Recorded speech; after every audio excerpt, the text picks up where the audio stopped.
देखिए, आप सब जानते हैं न्यायपालिका कैसे चलती है या न्यायपालिका की ताकत क्या है। डेमोक्रेसी के 3 पार्ट, लेजिस्लेचर है, आप चुन के भेजते हैं, कौन चुनता है? पब्लिक। उसके बाद क्या आता है? एग्जीक्यूटिव, उसी में चुने में से कुछ लोग एग्जीक्यूटिव में आते हैं। और तीसरा पार्ट है न्यायपालिका। न्यायपालिका की ताकत कौन है? पब्लिक। तीनों पूरे इंटायर नेशन जो डेमोक्रेटिक सिस्टम है उसकी ताकत है पब्लिक। अगर पब्लिक का विश्वास न्यायपालिका से हटेगा तो क्या होगा ये खुद आप अंदाज लगा लीजिए, पूरा देश कोलैप्स करके नीचे चला जाएगा। एक सामान्य कर्मचारी के घर पे 15 लाख रुपया मिलता है तो उसको जेल भेजते हैं। एक जज के घर पे 15 करोड़ रुपया कैश मिल रहा है, उसको घर वापसी का इनाम दिया जा रहा है। क्या हाईकोर्ट, इलाहाबाद हाईकोर्ट क्या डस्टबिन है, कचरा बिन है? करप्शन के खिलाफ हाईकोर्ट बार बिल्कुल स्ट्रांग फुटिंग पे खड़ा है। हम उसका स्वागत यहां नहीं होने देंगे। उनका ज्वाइनिंग अगर होती है, we will sine die the high court, lawyers will abstain from work. आगे देखिए, आज का ये जो अभी आपको फैसला है, जो हमने स्ट्रांग वर्ड में प्रोटेस्ट किया है, ये एग्जीक्यूटिव का डिसीजन है। We have got the power to protest.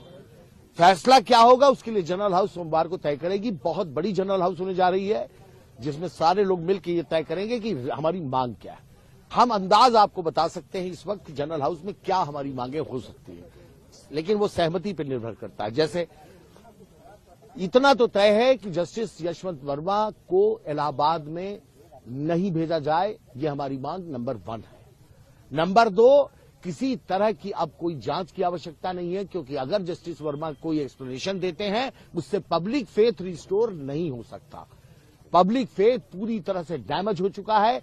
अगर पब्लिक हट गई इस न्यायपालिका से तो माफियाओं का राज्य होगा, लोग माफियाओं के दरबार में न्याय मांगने जाएंगे। तो क्या हिंदुस्तान की सरकार चुप बैठ रही है, मौन है, खामोश है? ये न्यायपालिका खामोश है? क्या पब्लिक फेथ बचाने की जिम्मेदारी सिर्फ लॉयर्स की है, जजेस की नहीं है? ऑनरेबल सुप्रीम कोर्ट ने जो ये कोलिजियम ने डिसीजन लिया है, हम उसके अगेंस्ट हैं, हम उसके खिलाफ प्रदर्शन कर रहे हैं। अगर वो आते हैं तो उसके बाद वो ज्वाइनिंग यहां अगर होती है, उनका स्वागत यहां होगा तो हाईकोर्ट को हम साइन डाई क्लोज करेंगे। इम्पैक्ट ये समझिए कि फिर हाईकोर्ट में, उनके कोर्ट में, अदालत में अनिल तिवारी अगर बहस करने खड़े हैं तो अनिल तिवारी को ये लगेगा पता नहीं दूसरे साइड से कितना पैसा लिया इन्होंने। क्या होगा आप बताइए? क्या पीछे बैठा हुआ मुवक्किल ये नहीं कह देगा कि भैया ये वही जज हैं जो पैसा लेते 15 करोड़ वाले? क्या होगा न्यायपालिका का?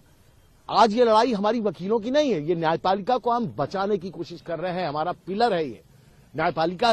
वो चीज है जिसको अगर डैमेज हुआ तो इसका फिर हिंदुस्तान में कुछ नहीं बचेगा, न डेमोक्रेसी बचेगी, न स्वतंत्रता बचेगी, कुछ भी बचेगा नहीं। दोबारा गुलाम होना चाहते हैं क्या? सब कुछ न्यायपालिका। मेरी दूसरी बात यह है कि मैं तो एक स्टेप के आगे की बात कर रहा हूं। जस्टिस यशवंत वर्मा का न्यायपालिका में फर्दर बने रहना पूरे हिंदुस्तान के लिए बहुत बड़ा खतरा है, कलंक है। इसलिए उनको तत्काल प्रभाव से उनको रिजाइन कर देना चाहिए।